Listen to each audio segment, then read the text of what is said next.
ओम आर्य कन्या inter college Prayagraj Shrimati Mau Basu. कक्षा 8 विज्ञान, इसके अंतर्गत हम लोग पढ़ रहे थे मानव निर्मित वस्तुएं। इसी में आज हम लोग पढ़ेंगे मृत्तिका। मृत्तिका कुम्हार एक विशेष प्रकार की मिट्टी का उपयोग करते हैं जिसे चिकनी मिट्टी या क्ले कहते हैं। गूंथी हुई चिकनी मिट्टी से चाक द्वारा पहले कच्चे बर्तन बनाए जाते हैं। ये तो आप जानते होंगे, कभी ना कभी कोई ना कोई कुम्हार तो आपने देखा होगा या आप बहुत सारे गाने में देखे होंगे कुम्हार को चाक चलाते हुए। तो उनके पास एक विशेष मिट्टी होती है अलग प्रकार की जिसे चिकनी मिट्टी या क्ले कहते हैं। फिर उस मिट्टी को वो लोग विशेष प्रकार से बनाते हैं, फिर उस मिट्टी से कच्चे बर्तन बनाते हैं, फिर उसे उच्च ताप पर भट्टी में पकाया जाता है। पके हुए इन बर्तनों को ही मृत्तिका कहा जाता है ना बच्चों, एकदम आसान।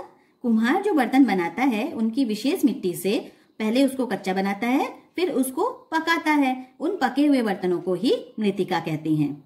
इसके बाद हम लोग पढ़ेंगे भूमि में पोषक तत्वों की पूर्ति कैसे होती है। भूमि में पोषक तत्वों की पूर्ति के लिए निम्नलिखित उपाय किए जा सकते हैं। पहला, भूमि को जोतकर कुछ समय के लिए छोड़ दिया जाता है जिससे पोषक तत्वों की पूर्ति पर्यावरण में स्वतः हो जाती है। दूसरा, फसल चक्र के नियमों का पालन करके। फसल चक्र के नियम आप जानते हैं ना बच्चों, पहले एक प्रकार का फसल बोया जाता है, फिर उसमें दूसरे प्रकार का फसल बो दिया जाता है। इसका मतलब क्या होता है, एक प्रकार के फसल को एक तरह का पोषक तत्व जरूरत होती है, फिर दूसरे प्रकार के फसल को दूसरे तरह का। तो इससे मिट्टी में सभी पोषक तत्व दोनों चक्रों के फसलों को मिल जाता है। तीसरा क्या है, भूमि में पोषक तत्वों की तत्काल पूर्ति के लिए विभिन्न रासायनिक खादों का उपयोग किया जाता है। इसमें आर्टिफिशियल तरीके से, मतलब या आर्टिफिशियल तरीके से भी कह सकते हो या फिर इसको जैविक खाद भी कह सकते हो। इसको देकर अलग अलग तरीका होता है। इसको डालकर भूमि में की उर्वरा शक्ति को बढ़ा लिया जाता है। पहले हम भूमि को कुछ देर जोतने के बाद कुछ दिनों के लिए छोड़ देंगे तो वो उसमें अपने आप आ जाएगा उर्वरक पोषक तत्व। दूसरा, हम फसल चक्र के नियम को बदल सकते हैं और तीसरा, हम उसमें अलग से दे सकते हैं खाद वगैरह। तो 3 तरह से हम उसकी पोषक तत्व को बढ़ा सकते हैं भूमि का। अब इसके बाद हम लोग पढ़ेंगे साबुन क्या है। ये बड़ा इंटरेस्टिंग है ना बच्चों। साबुन क्या है? रासायनिक रूप से साबुन उच्च वसीय अम्लों के सोडियम तथा पोटेशियम लवण है। याद रखिएगा, साबुन क्या है? ये रासायनिक रूप से साबुन उच्च वसीय अम्लों के सोडियम तथा पोटेशियम लवण होते हैं। इन्हें प्राय सोडियम अथवा पोटेशियम हाइड्रोक्साइड तथा वनस्पतिक तेल की परस्परिक क्रिया द्वारा बनाया जाता है। कठोर जल के साथ झाग नहीं बनाता है। साबुन जो होता है वो कठोर जल के साथ झाग नहीं बनाता है। अब उसके बाद पढ़ेंगे अपमार्जक, जिसको साधारणतः हम लोग साबुन ही समझ लेते हैं। अपमार्जक क्या होता है? अपमार्जक कठोर जल के साथ भी झाग देने वाला रासायनिक पदार्थ है। ये पेट्रोलियम तथा हाइड्रोकार्बन से बनते हैं। समझ में आ गया ना बच्चों? अपमार्जक किससे बनते हैं? ये साबुन नहीं है, ये एक रासायनिक पदार्थ है जो पेट्रोलियम और हाइड्रोकार्बन से बनते हैं। और हमने अभी आपको बताया था साबुन किससे बनता है। साबुन उच्च वसीय अम्लों के सोडियम तथा पोटेशियम लवण होते हैं। यह प्राय सोडियम अथवा पोटेशियम हाइड्रोक्साइड और वनस्पतिक तेल से की पारस्परिक क्रिया से बनता है। अब प्रश्न उत्तर कर लेते हैं। आ गया हमारा प्रश्न उत्तर टाइम। इसमें हम आपको पूरे चैप्टर का जितने भी प्रश्न छूटे थे उसके आंसर बताएंगे और प्रश्न भी। अब इसमें देखिए, पहला है जो आपके बुक में क्वेश्चन आंसर के प्रश्न में थे वही सारे प्रश्न आपको कराए जाते हैं।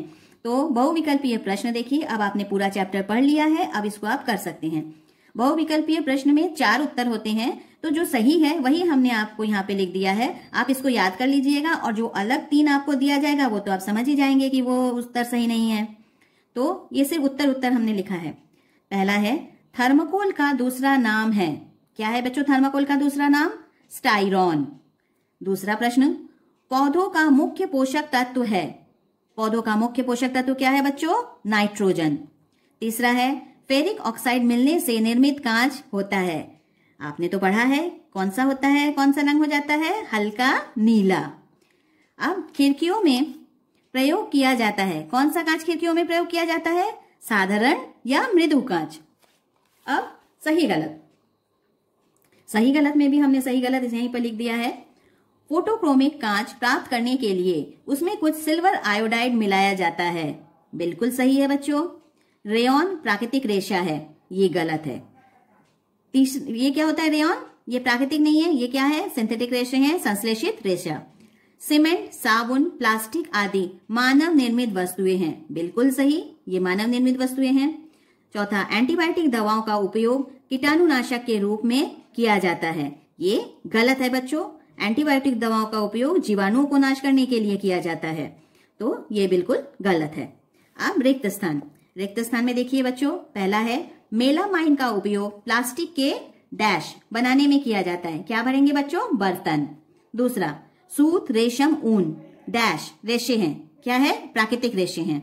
तीसरा, धूप के चश्मे सूर्य की डैश किरणों से आंखों को बचाते हैं। कौन सी किरणों से आंखों को बचाते हैं? परावैंगनी किरणों से। चौथा, सोडियम हाइड्रोक्साइड और वनस्पतिक तेल की क्रिया से प्राप्त किया जाता है, तो डैश में क्या भरेंगे? साबुन। 5, डैश रेशों से बने कपड़े अधिक टिकाऊ और सस्ती होते हैं। कौन सा रेशा? संश्लेषित। तो आपको क्या भरना है? संश्लेषित। क्वेश्चन 1, मृत्तिका क्या है? ये देखिए बच्चों, पेज नंबर 20 में आ जाइए। ये मृत्तिका, ये पूरा का पूरा पैराग्राफ आपको लिखना है। कुम्हार से लेकर मृत्तिका कहा जाता है, यहां तक। क्वेश्चन नंबर 2, भूमि में पोषक तत्वों की पूर्ति के लिए कौन कौन से उपाय किए जाते हैं? ये फिर आ जाइए बच्चों, पेज नंबर 20 में। भूमि में पोषक तत्वों की पूर्ति, इसमें भी आपको पूरा यही लिख देना है। 3 पॉइंट दिया हुआ है, 3 पॉइंट आपको लिखना है। भूमि में पोषक तत्व से लेकर प्रयोग करके, यहां तक। ये आ जाएगा क्वेश्चन नंबर 2 का आंसर। अब क्वेश्चन नंबर 3, साबुन और अपमार्जक में क्या अंतर है? ये देखिए बच्चों, अभी हमने बताया था साबुन क्या है, हमने आपको बताया। ये सोडियम और उच्च अवश्य अम्लों के सोडियम और पोटेशियम लवण होते हैं। ये साबुन क्या है, ये आप पूरा लिखेंगे। इसमें क्या है मत लिखिएगा, सिर्फ आप साबुन लिख दीजिएगा। जब आंसर लिखेंगे तो सिर्फ साबुन हेडिंग डालिएगा और इसको पूरा लिख दीजिएगा जितना साबुन में लिखा हुआ है। फिर अपमार्जक हेडिंग डालिएगा और इसको पूरा लिख दीजिएगा जितना अपमार्जक में लिखा हुआ है। तो ये चैप्टर आपका पूरा हो गया है। चैप्टर 2 आपका कंप्लीट हो गया है। अब फिर मिलेंगे नेक्स्ट वीडियो में। तब तक आप लोग ये पूरा कर लीजिएगा, चैप्टर 1 और चैप्टर 2। इसमें मैं फिर से बता रही हूँ, आप पूरा का पूरा नोट्स मेरा लिखिएगा और क्वेश्चन आंसर लिखिएगा। इसमें तो आपको ये छोटे क्वेश्चन सारे लिख लेने हैं। इसके बाद फिर मिलेंगे नेक्स्ट वीडियो में नेक्स्ट पार्ट के साथ। लेकिन उससे पहले आप ये पार्ट 1 और पार्ट 2 कर लीजिएगा। मैं हर सैटरडे को रिवीजन करवाऊंगी। पहले आज मैं सैटरडे जो है उसमें मैं पहला सैटरडे जो आएगा उसमें हम आपको पार्ट 1 का रिवीजन देंगे।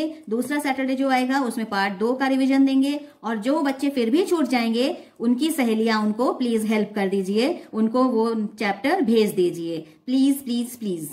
थैंक यू बच्चों, आज के लिए इतना ही। नमस्कार।